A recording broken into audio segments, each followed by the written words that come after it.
जयकारा शरवाल बोल साचे दरबार की जय। माई मेरी सच्चे जोत वाली माता तेरी सदाई जय। जयकारे वालों ने मिठिया मुरादा बोल साचे दरबार की जय। पुरुषोत्तम मास का एक काम जो बना देगा आपको माला माल। हाँ भाई, इतनी सारी वीडियो बना रही हूं तो कम से कम ये तो समझो कि वे बेहद ही खास हैं। आप सभी का स्वागत अभिनंदन करती हूँ आपके, मेरे और माता रानी के इस खूबसूरत से यूट्यूब चैनल पर। हुए हुए सुबह की राम राम, बिलीव इन कर्मा।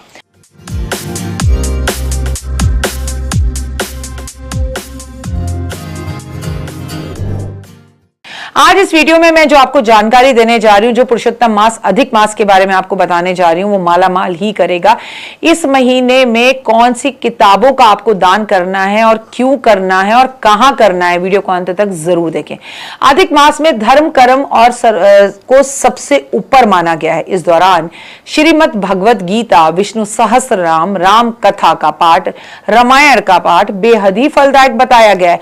विष्णु सहस्त्रनाम के साथ साथ अगर शक्ति का प्रतीक आपको चाहिए तो मां दुर्गा का दुर्गा सप्तशती का पाठ भी आप कर सकते हैं। कहते हैं इस समय पर श्री कृष्ण भगवान नरसिंह की कथाओं का पाठ करना या सुनना बेहद लाभदायक होता है। अधिक मास में जो लोग रोज सुबह शाम भगवान विष्णु के सामने बैठ के ओम नमो भगवते वासुदेवा का 108 बार जाप कमलगट्टे की माला पर करते हैं तो उनका जीवन धन्य हो जाता है। आपको पूरे के पूरे पुरुषोत्तम मास में मां तुलसा को आपको कमलगट्टे की माला पहना कर रखना है। अगर आपके घर में कमलगट्टे की माला पूजित, प्राण प्रतिष्ठित, अभिमंत्रित नहीं है तो पूजा आरती और अन्नू को तुरंत कॉल करें मेरे नंबरों पर और आप ये कमलगट्टे की माला मंगा सकते हैं। आपको ये पूरी माला एक माल को पहनानी है तुलसा जी को और एक अपने गले में पहननी है। अपने गले में जो पहने उसी से पूजा करें, उसी को पहने, उसी में जाप करें। लेकिन जो बात तुलसा को पहनाए वो पूजा के 1 महीना होने के बाद पुरुषोत्तम मास उस व्यक्ति को दीजिएगा। वो आपकी दोस्त हो, बहन हो, बेटी हो, नंद हो, भाभी हो, सहेली हो, पड़ोसन हो, जो एक्चुअली बहुत परेशान है, उसके जीवन में जो बदलाव आएगा ये मैं आपके कमेंट का इंतजार करूंगी। पुरुषोत्तम मास में अपनी क्षमता के अनुसार जरूरतमंदों को दान दें। किसी मंदिर में या पवित्र नदी में पीपल के पेड़ के नीचे दीप जरूर जलाएं। पूरे माह में कम से कम किसी भी एक मंदिर में झंडा जरूर लगाएं। इस माह में आपको पौधे लगाना बड़ा ही अच्छा रहता है, पौधों की सेवा करना बहुत अच्छा रहता है। और सबसे बड़ी बात कि आपको अपने घर का झंडा भी इसी टाइम पर बदलना चाहिए। याद रखिए कि अगर आप खुद पूजा नहीं कर सकते तो पंडितों से अपने लिए महामृत्युंजय का जाप इस महीने में करवाना चाहिए। महालक्ष्मी का जाप इस महीने में कराना चाहिए।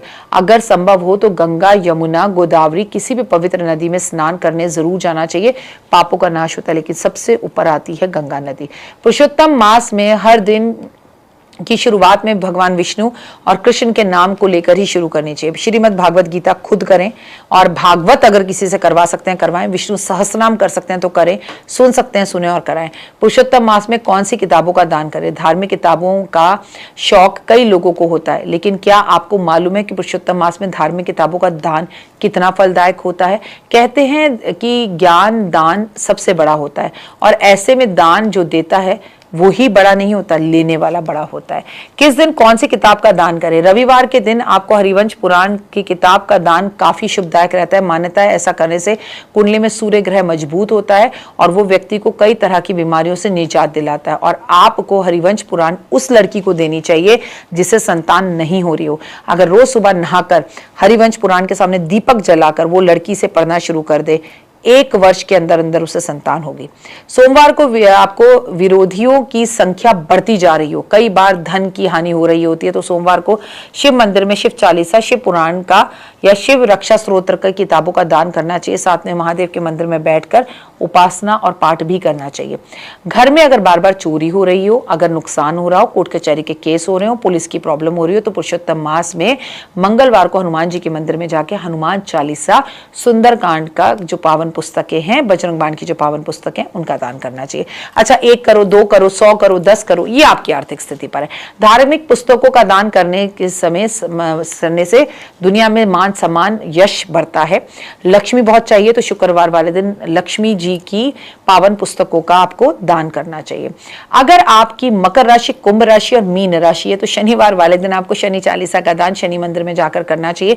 शनि ग्रह मजबूत होगा, शनि की सारसती से आपको छुटकारा मिलेगा। प्लस सुंदरकांड का पावन पुस्तकों का दान भी करना चाहिए। जिसको विद्या चाहिए, सरस्वती माता से जीवन में सब कुछ चाहिए, पुरुषोत्तम मास में आपको शुभ के लिए, अपने जीवन में अच्छा करने के लिए, ज्ञान को बढ़ाने के लिए पेंसिल, रबड़, शार्पनर, इन चीजों का बच्चों में दान करना चाहिए। आपकी याददाश्त तेज होगी, रख रख कर चीज़ें जो भूल जाते हैं वो सही होगी। स्कूल बैग का, इन चीज़ों का दान करें। दान 3 अक्षर का एक शब्द है, लेकिन अगर आप करते हैं तो ये 3 लोक में आपकी जय जयकार करा देता है। जो दान कर सकता है वो जीवन में कोई और नहीं कर सकता। चैनल को लाइक, सब्सक्राइब, शेयर जरूर करें। और मेरे नंबर्स आपके सामने आ रहे हैं, प्लीज़ इन नंबरों पर हमें कॉल कर आप हमसे बात कर सकते हैं।